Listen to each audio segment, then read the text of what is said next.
आपका स्वागत है। और इस बार जैसे नई जी बता रहे थे कि प्रशिक्षण जो है डाइट की देखरेख तो पहले भी रहती थी।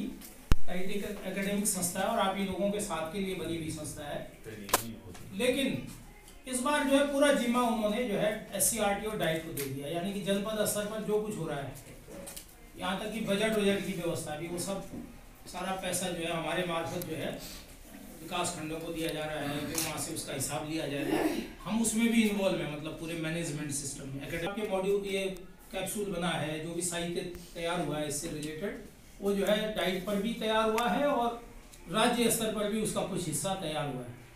ठीक है, तो ये हमारी भूमिका है और हमारी कोशिश ये है कि हम अपनी भूमिका जो है सही ढंग से निर्वहन कर सकें आपके साथ।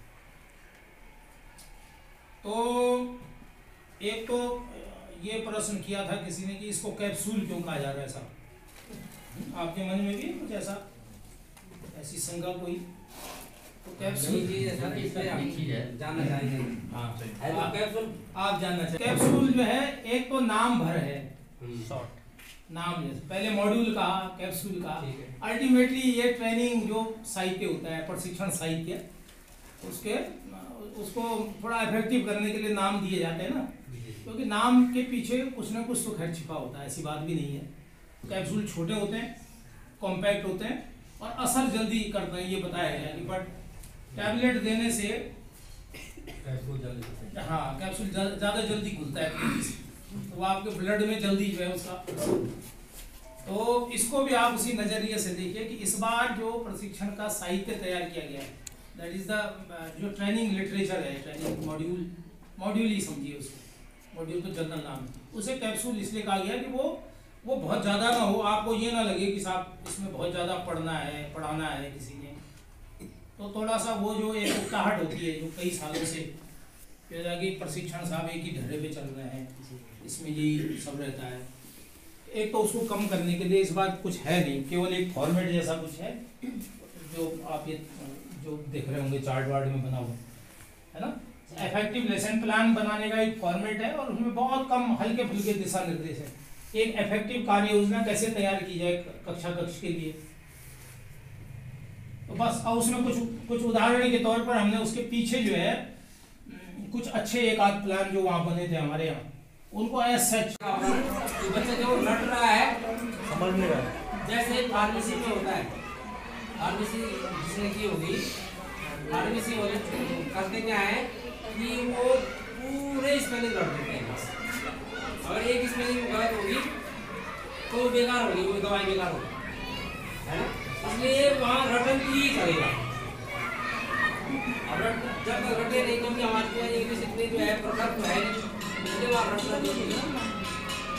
कितने लोगों ने सहयोग किया इसके बारे में पता चला, और इसको बनाने का नजरिया क्या है, इसके अंदर क्या क्या चीजें हम बच्चों से करवाएं, किस चीज पे हम अपनी बातों को केंद्रित करें, तो अगर हम पढ़ेंगे तभी पता चलेगा। आवरण प्रश्न की बात करें तो अभी चित्र के माध्यम से जैसे बताया कि चित्र देखिए पता है कि किताब से बाहर भी उसके ज्ञान में वृद्धि हो, केवल किताबी ज्ञान तक ही ना रहे।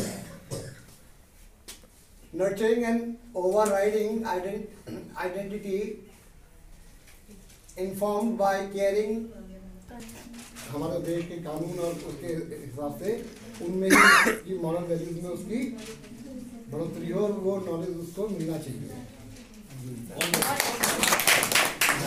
इस ग्रुप में जो मेन 5 पॉइंट्स है वो भी सामने में आई है। जैसे हम लोग थोड़ा सा हट गए हैं जैसे सब्जेक्ट से ना, जो 5 सिद्धांत थे, तो जो ये है ये असली हमारे 5 सिद्धांत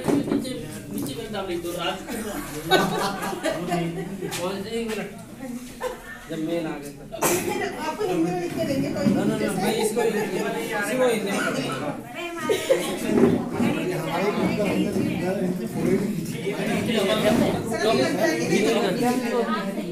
ज्ञान को स्कूल के बाहरी जीवन से जोड़ा जाए। नंबर 2, पढ़ाई को रटन प्रणाली से मुक्त किया जाए, मतलब रटना नहीं है, समझ की पाठ्यचर्या पाठ्य पुस्तक केंद्रित यहाँ रह जाए। नंबर 4 है कक्षा कक्ष को गतिविधि से जोड़ा जाए। नंबर 5 है राष्ट्रीय मूल्यों के प्रति आस्थावान विद्यार्थी तैयार।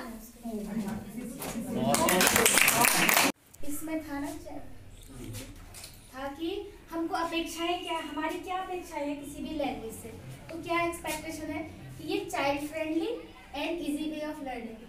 कोई भी लैंग्वेज हम पढ़ें तो वो कम से कम चाइल्ड फ्रेंडली, उस बच्चे को समझ में आ जाए कि इस बुक में या क्या लिखा है और ये क्या बोलना चाह रहे हैं।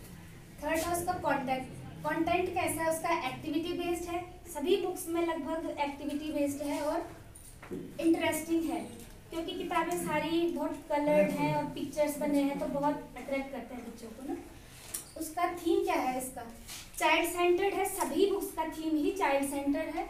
और उसका eco friendly in the sense हमने इसमें लिया है कि उसमें क्योंकि जो पिक्चर्स वगैरह बने हैं उसमें ज़्यादा से ज़्यादा इन्वायरमेंट, फूल, पत्तियाँ, पेड़ पौधे ये सब बने हैं। तो बहुत सारे ऑथर की अलग अलग ऑथर्स के लिए गए हैं ना उसमें, पोएम्स और स्टोरीज, चैप्टर्स, तो उन सब का थैंकफुल। और उसके अलावा भी बहुत सारा